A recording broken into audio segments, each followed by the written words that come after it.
hu ahad, hu ahad.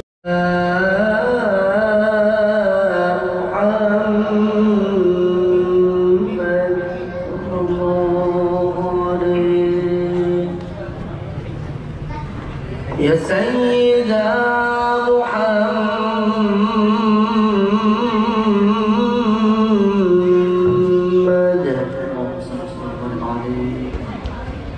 Ya Sayyida Muhammad, Assalamu alayka,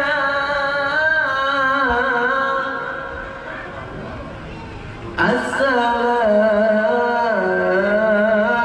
alayka, As-salatu was-salam,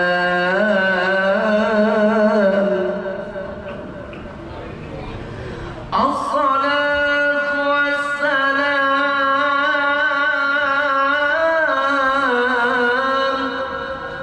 fi kulli ayyamina.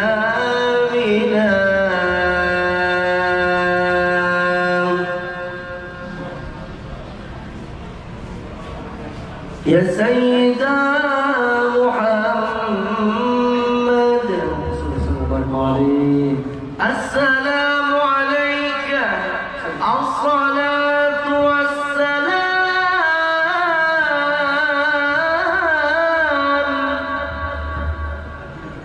fi kulli ayyamina. As-salatu was-salam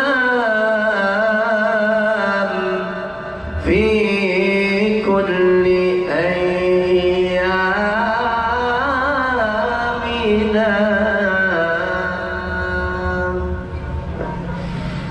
Ya Sayyida Muhammad, Assalamu alayka, As-salatu was-salam fi kulli ayyamina. Ya Sayyida Muhammad, Assalamu alayka, As-salatu was-salam fi kulli ayyamina. Ya Sayyida Muhammad, Assalamu alayka, As-salatu was-salam fi kulli ayyamina. Sarmada jamalullah bi husnil kainati, ya shahidan al-nabi ayyidna bi-shafa'a. Ya Sayyida Muhammad, Assalamu alayka, As-salatu was-salam.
شكرا يا رسول الله في كل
Bismillah. Allahumma sholli wa sallim ala Sayyidina Muhammadin qalbil masrur wa miftahil maisur wa fatihil lima ughliqa wa syafil ilah wa mufarrijil qulubi wal humumi wa ala alihi wa sahbihi wa sallim. Allahumma sholli wa sallim ala Sayyidina Muhammadin ruhil aqwa salatan tukawwina biha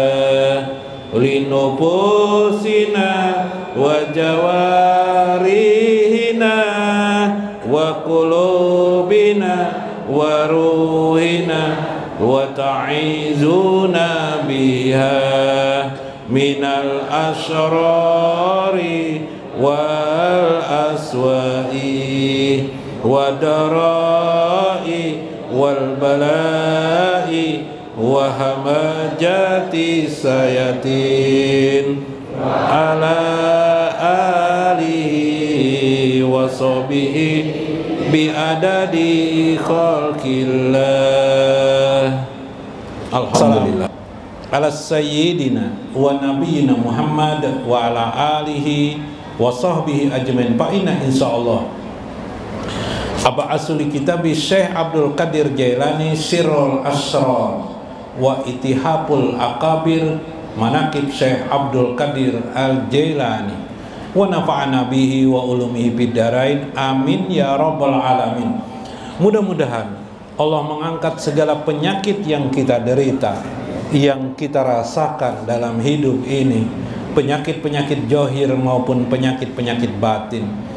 Mudah-mudahan Allah mengangkat segala penyakit pada lambung kita, pada mah kita, penyakit-penyakit yang menggerogoti kita berupa penyakit jantung, ginjal, dan sebagainya daripada organ-organ tubuh kita. Mudah-mudahan Allah menyehatkan kita atas segala afiat wal muafatad daimah fid dini wad dunya wal akhirah innaka sami'ud du'a amin ya rabbal alamin. Minggu kemarin saya mengisahkan tentang orang-orang yang sudah masuk ke pintu ruwani atau yang disebut dengan makom ruh ruwaninya. Tidak lagi dia mementingkan terlalu banyak soal-soal hawa nafsunya. Dia sudah bisa mulai mengendalikan hawa nafsunya. Mulailah di otaknya, di pikirannya banyak persoalan-persoalan akhiratnya. Apakah dirinya akan selamat nanti di akhirat atau tidak? Bagaimana ibu bapakku di akhirat? Apa yang harus aku lakukan? Apakah yang bisa membantu? Amal-amal apa saja yang bisa membantu untuk akhirat? Orang itu mendapatkan yang disebut dengan kemampuan nanti Allah akan membukakan padanya alamul malakut. Alam kerajaan Allah, kekuasaan Allah. Tujuannya apa Allah membukakan itu? Agar imannya makin meningkat, itikadnya menjadi benar, amaliyahnya juga jadi benar, makin tinggi lagi makomnya dari satu makom ke makom yang lain. Semalam kemarin sudah kita kisahkan bagaimana alam malakut. Boleh jadi sebagian mungkin kita lupa, bisa mungkin ditonton YouTube-nya nanti. YouTube lah. Nah, juga mudah-mudahan yang pemirsa di YouTube yang jauh dari sini dapat keberkahan, juga disehatkan oleh Allah aja wajalla dan berkemampuan memahaminya. Kemudian wa mislu nutkil batini bilisani bimulajati asma'il batin bila nutkin wala harpin. Ada kemampuan yang lain kepadanya selain dibukakan Allah alam malakut, dapat melihat cahaya-cahaya, melihat tanda-tanda kemalaikatan. Dia diberikan Tuhan nutkul batin, kemampuan berbicara dengan Allah bilisanihi, di dalam jiwanya, berdialog dengan Allah secara benar. Tadi kalau dialognya yang banyak dialog buruk. Kenapa Tuhan nih Jar jadi menjadikan muka kera ini jadi jelek benar Jar? Ya kah? Nah itu dialog yang buruk. Ini dialognya adalah mengingat Allah. Dialognya kepada Allah adalah memuji Allah Azza wa Jalla. Ini bedalah bimulahajati asma'il batin, yang terkandung di dalamnya asma'ul batin, bila nutkin wala harfin, bahkan tidak ada huruf dan tidak ada suara. Ada yang 4 kemarin, la ilaha illallah, Allah. Kemudian yang ketiga hu dan al-haq, ya hak, Tuhan yang maha benar, ya hak atau hu hak, dia yang maha benar. Hu itu artinya dia. Nah, nanti yang timbul adalah bila harfin wala sautin, tidak ada huruf, tidak ada suara. Sebenarnya ini perkataan yang mudah sekali dipahami. Bila kita sudah mencapai yang disebut adanya hidayah dari Allah Azza wa Jalla. Begini dulu. Sebelum bagian ilmu itu masuk ke dalam pengertian kita yang diterangkan oleh ulama-ulama tentang itu, kita hidup hari-hari. Kita waktu mungkin begini, waktu anak-anak mungkin semuanya pernah jadi anak-anak ya, sekitar umur 15 tahun atau ya anggaplah 15 tahun lah. Masih ingat ya 15 tahun? Masih ingat lah umur 15 tahun. Mungkin sedang menggergajikan di rumah. Kalau perempuan umur 15 tahun tuh sering memperbaiki kembang di rumah yang lah di pot bunga. Lalu kata orang tua, Udin. Nah, maaflah namanya Udin, tapi ini yang baik aja kisahnya Udin.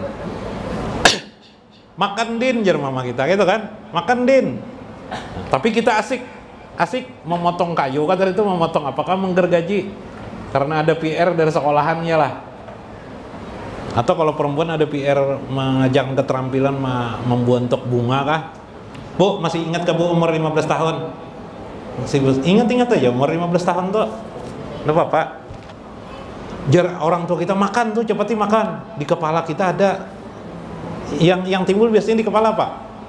Di pikiran kita sudah waktunya makan. Iyalah. Makan. Berarti ini masa makan nih. Tapi ini ngalang-ngalang di apa? Harus diselesaikan nih memotong kayu nih. Atau betukangan, atau kalau perempuan itu merangkai bunga, ngalang-ngalang nih nanti dulu. Tapi di pikiran kita apa waktu itu? Sudah terduas itu keadaan. Iyalah. Satu ingat pekerjaan kita, satu lagi ingat ucapan orang tuh namanya adalah makan. Makanya orang Banjar ini bisa makan manusia baik. Ya lah, coba biar udah datang bila orang waktu makanan tuh, makan bah aja. Wajar orang Jawa nih bahaya mana orang Banjar ini bisa makan mana aja, bisa makan manusia aja lah. Yalah, yang diingat waktu itu makan. Seperti itu kita ingat kepada Allah itu. Tidak ada huruf, tidak ada suara. Tadi yang waktu makan ibu bapak itu ada huruf lah. Nggak ada huruf lagi. Memang pertama ada huruf, ada suara ya enggak? Makan. Tapi belakangan adalah huruf lah. Ada suara lah. Nggak ada lagi. Tidak ada lagi huruf, tidak ada lagi suara. Tapi kita ingat. Kita adalah makan. Iyalah, pahamkah? Nah, Bu, pahamlah, Bu. Begitulah kita dengan Allah. Kadang tidak ada huruf, tidak ada suara, kalapas Allah pun tidak ada. Lapas Allah pun tidak ada. Tidak ada hurufnya, tidak ada suara. Tapi kita ingat kepada Dia yang kita agungkan itu. Itu adalah Rabb kita. Makanya di dalam Al-Quran itu ada kalimat misalnya yang itu tidak disebut nama Allah, tidak disebut apa, tapi hanya atribut. Seperti kalimat Rabbik firli itu artinya wahai Tuhanku. Wahai Tuhanku itu asma atau tidak? Nama atau tidak? Bukan nama itu. Masa Rabb itu nama Tuhan? Itu hanya sebutan saja, itu hanya atribut saja, ya enggak? Bukan nama Tuhan. Kalau nama Tuhan kan ya Rahman, ya Rahim, ya Malik, ya Kudus, ya Salam. Nama Tuhan enggak? Bukan, tapi itu diajarkan kepada kita. Ada lagi ayat Al-Quran awal dari surah Al-Imran. Alif Lam Mim. Allahu la ilaha illahu. Allah, tidak ada Tuhan selain huwa. Huwa, dia. Sebutan enggak? Sebutan. Maksud huwa itu apa? Allah. Kenapa Al-Quran mengajarkan tidak menyebut nama Allah? Huwa. Itulah maksud yang kejadian peristiwa itu. Dalam kitab Insanul Kamil fi Ma'rifatil Akhir wal Awail li Syekh Muhammad Az-Zili Abdul Karim Ibnu Ibrahim Al-Jili, Syekh Al-Jili. Pokoknya sedikitlah kita bacakanlah supaya tahu juga. Ada ilmu-ilmu orang alim itu supaya tahu. Sekarang ini waktunya kita mengetahui itu. Kalau dulu dirahasia-rahasiakan untuk orang alim aja, sekarang kita bangkit juga supaya pian juga mudah-mudahan diangkat derajat Allah karena mengetahui itu. Huwiyatul haqqu, huwiyatul haqqi, tentang hu itu al-haq. Nah, ada kan hu haq, hu haq, hu haq, hu.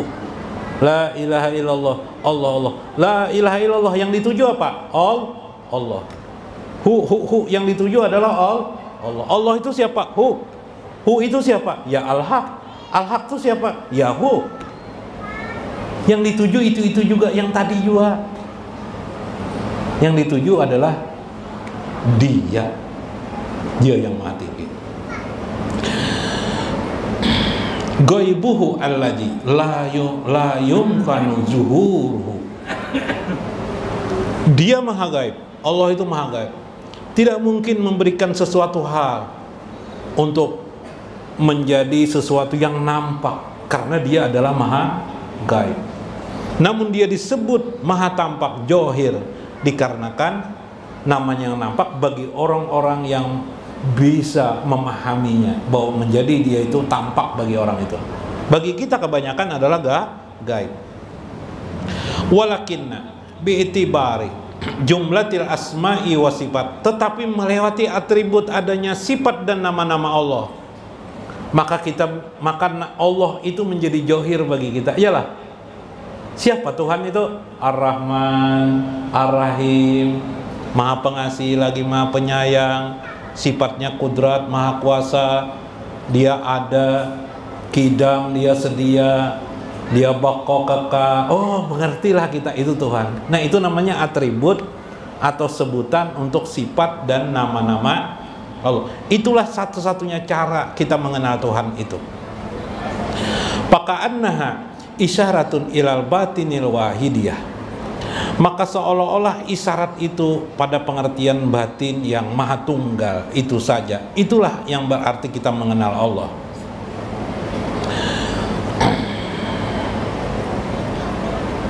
Wasa'nuha al-is'aru bil butuni wal guyubiyah. Ada satu urusan bahwa pemberitahuan Allah Azza wa Jalla tentang dirinya tetap saja yang tertampak itu adalah bil butunil ghaibiyah, selalu tersimpan dan tersembunyi bagi orang-orang yang tidak mendapatkan hidayah padanya. Meskipun Allah itu dikatakan Tuhan kamu, yang menentukan akhirat kamu, yang nanti akan menyelamatkan kamu di dunia dan akhirat, banyak saja orang-orang muslim pun lupa kadang-kadang dengan Allah Azza wa Jalla. Kenapa? Karena Allah dipandangnya makin gaib, makin baik, sehingga seolah-olah tidak terlihat lagi dalam mata kepalanya karena jauhnya hidayah di dalam hatinya. Wahia ma'kuzuhu min labjihi huwa. Itulah makna hu atau huwa. Karena itulah yang tersembur di dalam hati kita. La ilaha illallah, la ilaha illallah. Hu itu saja. Dia kalau di Indonesia kan dia. Kau sebut dia pun, kau sebut lagi dia. Setelah engkau menyebut la ilaha illallah, engkau sebut Allah. Tetap saja di hati kita adalah dia yang kita kenali. Fi ma'rifatikum, yaitu yang engkau kenali. Lalu kita sebut aja sudah hu. Di hati kita ya itu juga. Engkau sebut lagi ya hak. Di hatimu itu juga. Itulah yang disebut dengan sir kamu. Ketika itu hilang hurufnya, dari la ilaha illallah panjang menjadi Allah, menjadi hu, ya kah? Menjadi ya hak, menjadi apa saja kalimatnya, kemudian dia hilang lagi. Hilang itu tidak ada huruf, tidak ada suara. Yang engkau ingat adalah dia. Allazi li isyaratin ilal ghaib wa huwa fi haqqillahi ta'ala isyaratun ila kunni jatihi bi itibari asma'ihi wa sifatihi. Itulah yang dapat dipahami, satu isyarat kegaiban bahwa dia adalah al-haq, menggambarkan tentang kunyah zatnya, dirinya yang sebenarnya, dengan itibar, dengan suatu gambaran asma dan sifat Allah Azza wa Jalla. Tidak mungkin orang mengenal Tuhan tanpa melewati asma Allah maupun sifat Allah Azza wa Jalla. Namun untuk mengenal itu kita perlu mengenal diri kita. Wa'lam anna hajal ismu aqassu min asma'illah. Inilah asma Allah Azza wa Jalla, wa huwa sirrul ismillah. Dia adalah rahasia dari semua nama-nama Allah, yaitu yang disebut dengan hu. Jadi hu itu rahasia ilmu Allah. Semua asma itu hanya tersimpul di dalam satu kalimat namanya huwa. Dia, kul huwallahu ahad, huwa dia. Karena dengan menyebut dia berarti tersimpul semuanya. Kalimat yang disebut dengan amiyah, bersifat umum, langsung menyebut dia. Begini, handphone itu ada merek bermacam-ragam, iyalah. Handphone merek Samsung, merek apa lagi? Samsung, Vivo, Oppo Ono. Apalagi merek apa lagi? Ayo Bu, Samsung itu apa? Merek HP itu apa aja? Macam-macam lah. Lalu kita menyebut lelah kan, banyak benda. Tapi kita sebut satu aja, handphone. Maka berarti maksudnya adalah Oppo, ya kah? Apalagi Ono, Vivo, apalagi nih? Anda hafal kita handphone? Toli-toli kah apakah? Tole-tole kah? Adalah handphone tole-tole. Ada gure di Jawa tuh jahat. Lah, adalah handphone merek tole-tole ya lah. Tole-tole jadi panggilnya, datang tole-tolenya berarti handphonenya mereknya tole. Maka ketika pian menyebut hu, maka tersebutlah nama semua itu. Itu maksudnya. Ya enggak? Kalau Allah pengguru, ya Allah bisa, tapi Allah itu dipangkas lagi, diringkas lagi menjadi hu saja. Subhanallah. Nah, inilah yang maksud dialah ala taro. Apakah kau tidak melihat? Taro anna ismallah mahdama hajal ismu maujudan fihi wa kana lahu mana yarju ilal haqqi. Semua itu menunjuk kepada al-haqqu mir rabbika, Tuhan kita yang benar-benarnya. Jadi tidak usah ribut. Oh, saya jar berzikir hu jar. Saya berzikir Allah jar, tinggi hu jar pada. Sudah tidak usah ribut-ribut. Tidak usah ribut-ribut. Menggawi kada. Berzikir tidak. Karena yang dituju hakikatnya adalah huwa. Yang dituju adalah huwa, dia. Jadi meskipun pian mengucap la ilaha illallah, sir pian huwa. Meskipun mulut pian menyebut ya hak, yang dituju adalah huwa. Meskipun pian menyebut ya Rahman, ya Rahim, yang dimaksud adalah huwa. La ilaha illa huwa. Atau ayat kursi, Allahu la ilaha illa huwal hayyul qayyum. Siapa huwa itu? Hayyul qayyum. Dia. Inilah yang harus pian bawa mati. Jangan lagi lupa dengan ini. Tidak bisa tergantikan yang abadi di dalam jiwa kita. Itulah disebut juga zikir bila harfin wala sautin. Tidak ada mempersoalkan selapas apa yang engkau sebut, tapi di dalamnya adalah hu. Bahkan ketika engkau melihat manusia lain, engkau melihat manusia itu, di hatimu ada itu juga hu juga. Sehingga engkau melihat apa saja di alam semesta ini, binatang bergerak, hewan bergerak, manusia bergerak atau diam, sakit dan tidak, bingung dan tidak, orang gila atau sehat. Di balik dari semua itu engkau bisa menyebut, bahkan tidak engkau sebut, tapi tersembur dalam jiwa Anda kalimat itu, di makna tidak lain adalah itu juga, yaitu hu. Tidak mempersoalkan ada lapas atau tidak, engkau menjadi terus menerus mengingat Allah dalam liputan makna la ilaha illallah, atau Allah, atau hu, atau al-haq, atau hu haq. Mudah-mudahan dapat dimengerti. Wallahu alam. Habis, selesai. Nah, selesai. Wallahul muwaffiq ila aqwamit thoriq. Assalamualaikum warahmatullahi wabarakatuh.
Nggak tahu